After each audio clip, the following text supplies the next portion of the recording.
Welcome guys, and let's get started on the $10 Bolognese. Firstly, we're just gonna chop and skin the onion. Just remember, it doesn't have to be perfect. Just make sure you try and use the whole thing when you chop it up, as you'll see.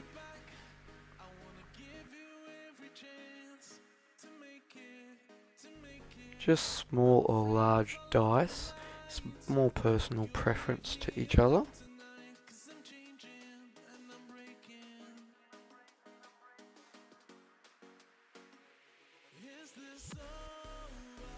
Just pop the onion into a small ramekin and place to the side, and then we'll get started on the carrot after cleaning the bench down.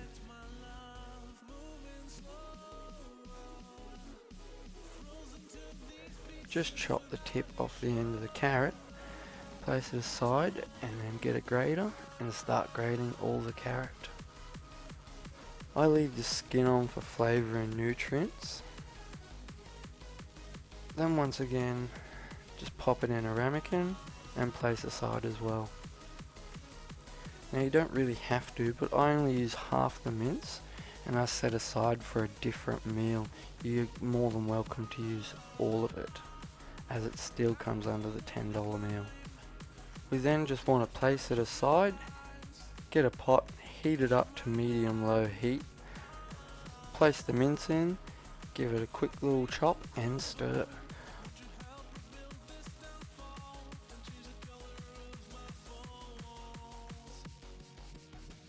Once the mince starts to cook, chuck in the onion and carrot, and then we'll go put the ramekins in the sink. We will then come back and give it a stir.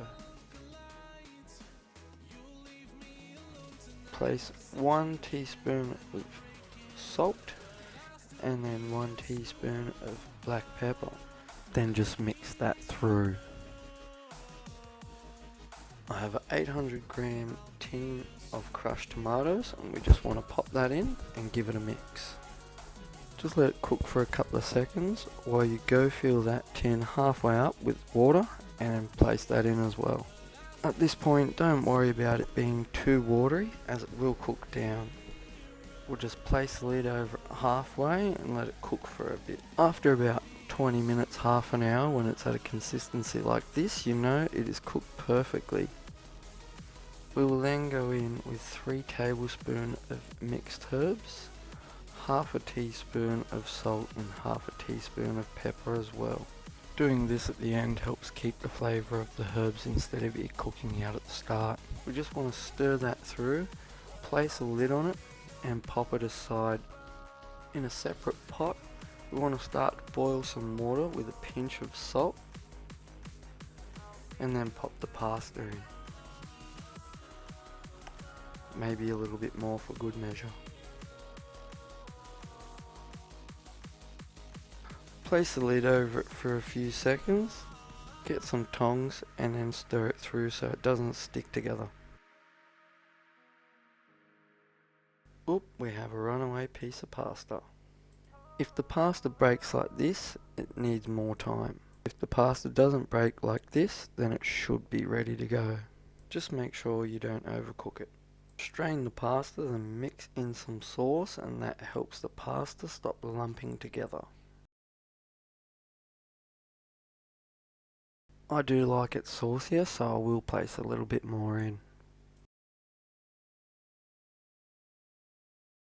Now it's time to start plating up.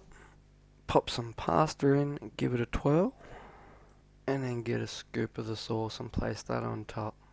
I love Parmesan cheese and I had a little bit left over, so I placed some on there. Now it's time to eat. Give me a thumbs up if you like the recipe once you give it a try. Thank you.